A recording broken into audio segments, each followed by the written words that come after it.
అక్కడ ఫ్లైట్ కనిపిస్తుంది చూసావా, డల్లా సెంటర్ కింద. ఉండరా ఎవరిది?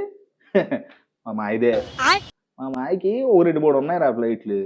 పార్కింగ్కి సరిపోవట్లేదని చెప్పేసి ఆ డల్లా సెంటర్ వాడికి అడిగితే ఆడు సరే మా దగ్గర స్పేస్ ఉంది కదా పెట్టుకోవండి, అలా పెట్టేసుకున్నాం.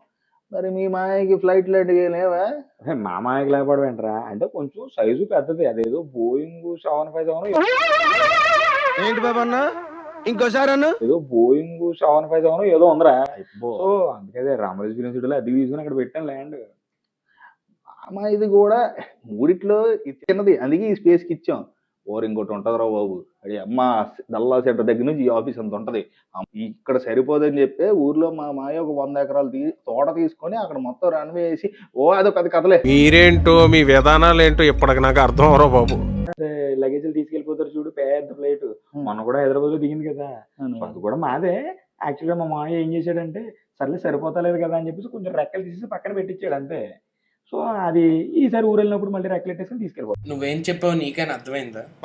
అసలు తగ్గట్లేదు.